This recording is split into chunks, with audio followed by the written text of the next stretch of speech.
magazine semanal Psicopatologízate. Mi nombre es Alejandra. Y mi nombre es Luisa.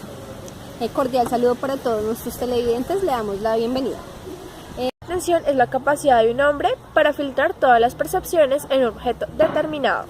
Bien, también podemos decir que a partir del significado de la atención, Red nos propone las siguientes clasificaciones de las alteraciones, que nos dice que la atención como la selección y la atención como vigilancia. También tenemos la atención como expectativa, set, anticipación, la atención como activación y la atención como concentración.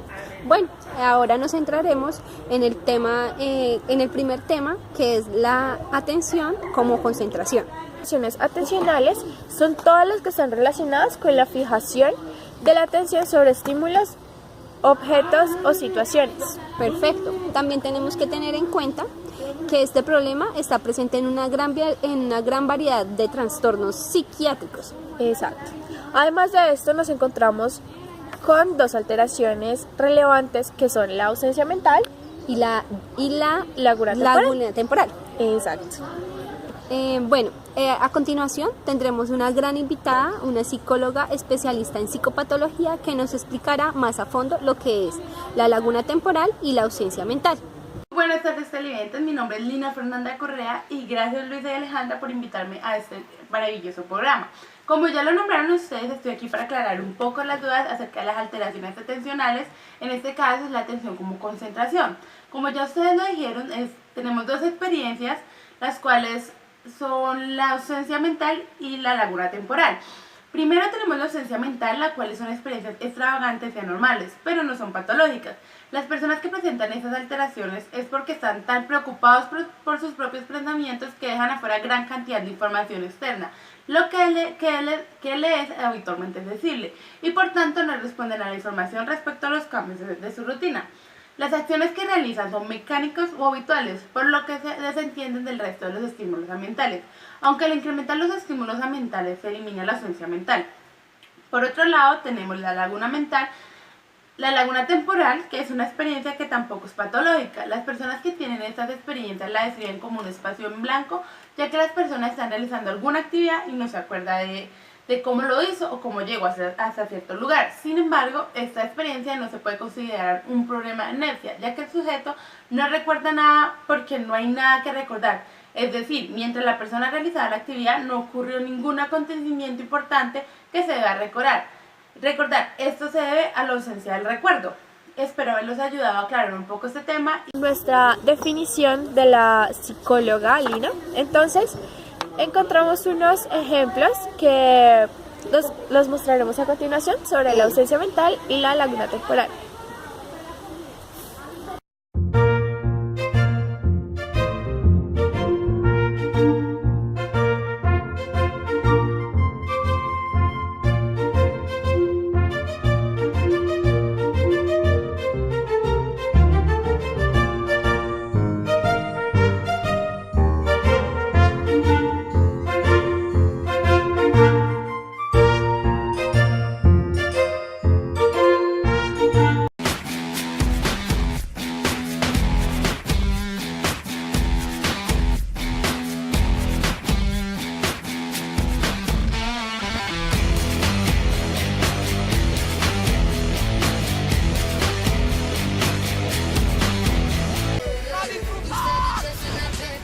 Está toda madre.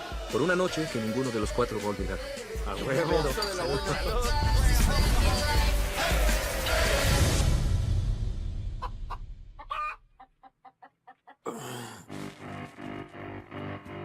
¿Qué chingados pasó anoche?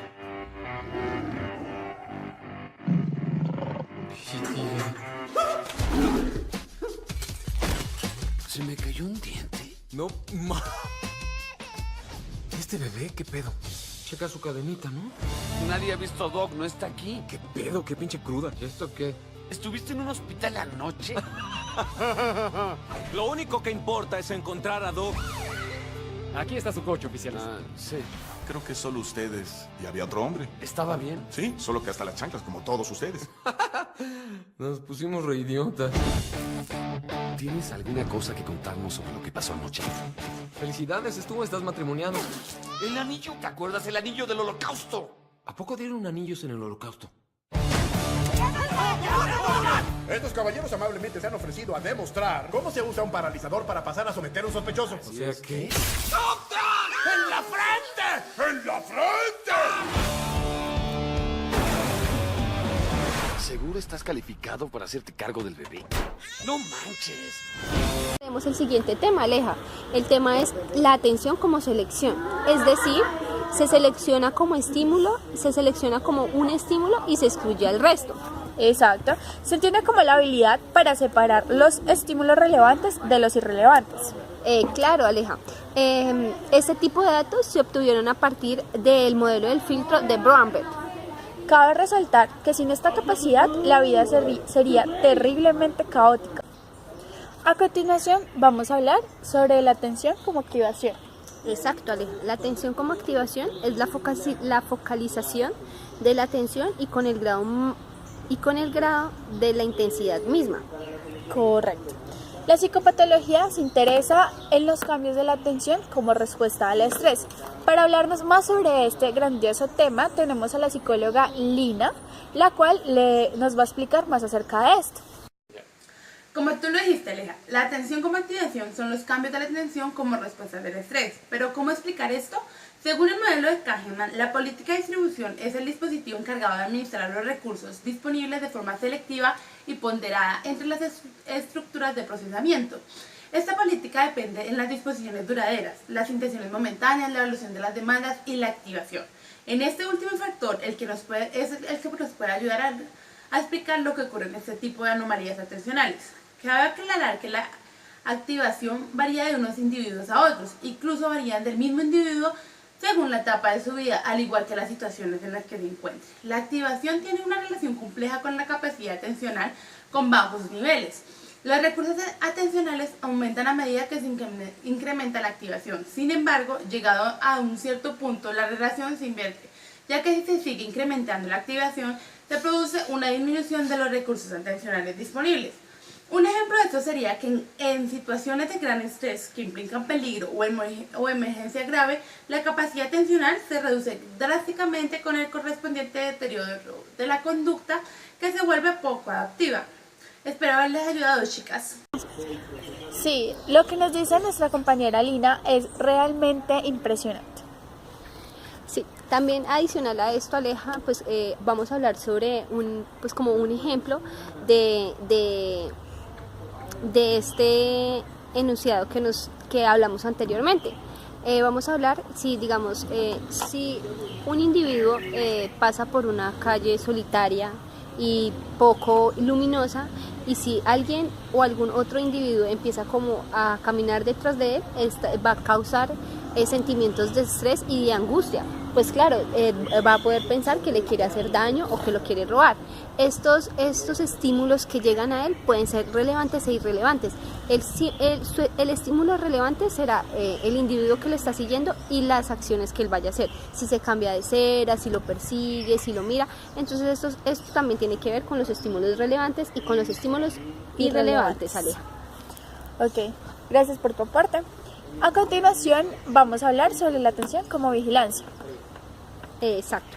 Bueno, pues actualmente el término también se utiliza para indicar un tipo de dedicación atencional definido por la propia tarea, sin prejuzgar a la actitud del estado del sujeto. Cabe resaltar que el término de vigilancia se utilizaba para designar un estado de hipersensibilidad hacia el medio que nos rodea. Estos componentes de hipervigilancia estarían latentes en los individuos con puntuaciones altas de ansiedad y harían manifiestos especialmente en condiciones de estrés, ansiedad y estado de elevado del estrés. Correcto. Entonces se le denominan tareas de vigilancia a aquellas de larga duración en las que el sujeto debe detectar un estímulo de aparición infrecuente. Y a continuación nuestra compañera Lina nos va a hablar acerca de este tema. Bueno, ahora voy a aclararles un poco hablándoles acerca de los estudios de la atención como vigilancia. Ruiz Varga, pues un autor, dentro de sus estudios centró la atención con vigilancia en dos aspectos. El primero de ellos fue el estudio del nivel general de vigilancia y el segundo el estudio de la disminución de la vigilancia. En el primer estudio encontramos que el nivel de vigilancia está afectado por distintos factores. Uno de esos factores es el nivel de cambios de la disponibilidad de los organismos para procesar un estímulo, a lo que también se llama activación tónica. Un ejemplo del estímulo es el ciclo día y noche. Por otro lado, en el segundo estudio se encontró que la disminución de la vigilancia está también afectada por la activación tónica, así como por la personalidad y los incentivos, la probabilidad de apariciones y la probabilidad de apariciones de las señales. Además de esto, Alejandra, Luisa y televidentes, tenemos otro autor, quien nos propone una teoría cognitiva sobre la vulnerabilidad, el trastorno de ansiedad generalizada que tiene como constructo básico la hipervigilancia. Este autor sostiene que el funcionamiento atencional o hipervigilante se puede manifestar de diversos modos. Por un lado, la hipervigilancia general, que se demuestra por una tendencia a entender a cualquier estímulo irrelevante para la tarea que se presenta. Por otro lado, una tasa de escudriñamiento ambiental que implica numerosos movimientos oculares rápidos en el campo visual. Otro modo es la hipervigilancia específica, que se demuestra por una tendencia a entender selectivamente a estímulos relacionados con amenazas antes que a estímulos neutrales. Por otro lado, una tasa de escudriñamiento ambiental, que implica numerosos movimientos oculares rápidos en el campo visual. Otro modo sería el ensañamiento de la atención antes de la detección de un estímulo sobresaliente. Un ejemplo de esto es un estímulo amenazante relevante a la tarea. Y por último, un modo de estrechamiento de la atención cuando se procesa el estímulo sobresaliente. Muchas gracias de nuevo por invitarme a su programa. Nos veremos en otra oportunidad.